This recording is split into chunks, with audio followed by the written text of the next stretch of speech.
Hey everyone, it's Paul, and as I'm sure you've noticed, Y rating is back. Now I myself, I'm really enjoying the changes made to the game, and I'm going to be putting out boss-specific encounter guides rather than the usual LFR wing guides that I've done in the past.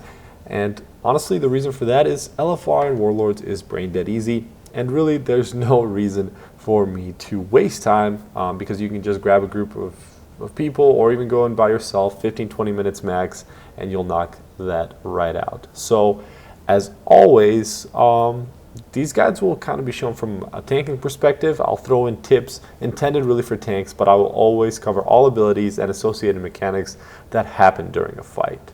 And my end goal here is to hopefully help new raiders or inexperienced raiders with tackling these encounters in normal and heroic modes.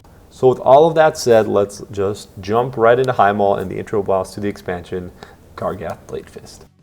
And as I pull Kargath off of our enthusiastic elemental shaman and get in position in the middle of the room, which is where you should tank him to start the fight, I'm going to crop out the abilities from the Dungeon Journal, which is an in-game tool that Blizzard has put in, and you should be very, very familiar with it already. It does contain all the loot tables, and I will just highlight which ability is active, and then I'll go over how to handle it.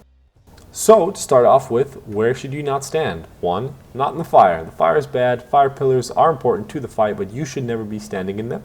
There are also 4 pits containing some pissed off ravenous blood maw that will fuck your world up if you fall into them. It is a instant kill, and sometimes your body will not actually get thrown out of the pit and you will not be able to get battle resed. But I don't know if it's even worth really resing somebody that gets knocked into those because they are really easy to avoid.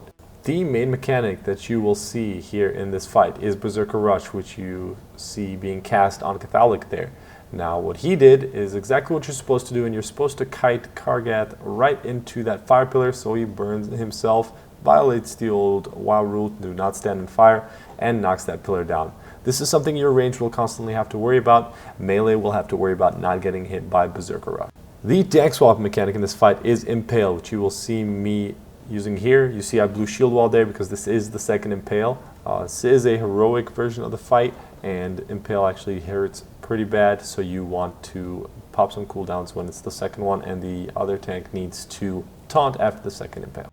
Now we come to the crux of the fight, which is Chain Hurl. Chain Hurl knocks everybody back, and when he finishes the cast, the 5 players closest to him will get thrown up into the stands to do some damage up here. Now, the tank with the 2 impales should be the tank that's always going up. The other tank should never get dragged in. So when you are that second tank, as you'll see me do here a little bit later, you want to get the fuck away from Kargath and not pull him in.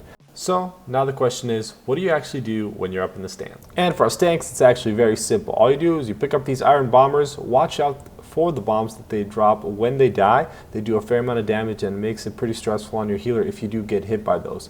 So pick up all the grunts. They respawn pretty quick, but go ahead and pick them all up, group them up around the iron bombers, kill those bombers quick, and when there are no bombers remaining, you simply just hop down off the stands. There's no reason to stay up here just to kill off grunts. Now, once you're back at the bottom floor, stay out of fire, stay out of the kitty pits, and resume DPSing until your other tank gets his second stack of Impale, and then you basically just repeat the fight as it was. So the way this really goes for tanks is you start tanking him, use the softer cooldown for the first Impale to help your healers out, and you use your big cooldown, be it shield wall, bark skin, whatever have you, to really mitigate the damage off the second cooldown. So here's the second Impale going out on our other tank, and I'm just going to taunt pretty much right as he gets dropped and then get ready for the Chain Hurl. So what's going to happen now is I'm actually going to get knocked back, but I do not want to be the tank that goes up into the stance. So I'll get knocked back and I'll hang back. And I'll just kind of hang out, chill over here with the kitty, have a few words, and then once Chain Hurl is cast and the players are spinning, you can charge back in and resume tanking. When you're down here, you'll see these green pools of slime being cast. That actually comes from those Battlecasters, which is another type of ad up in the stands. We don't really focus on killing those when we go up there, just because they take a while to get down, and the bombers are a priority because their damage is unavoidable. Another ability that Kargath will do that is really just a heal through is called Blade Dance, which just went off right there. He'll just instantly teleport to people. The biggest thing to worry about there is that all the range need to be at least 7 yards apart from each other. Makes it real manageable for the healers and not really a concern for the tanks. And in all honesty, you know, for an introductory fight, this is a very easy fight. The fight really boils down to, can your ranged and your healers kite Berserker Rush into the fire pillars? Can you stay out of fucking giant immobile holes where cats will kill you?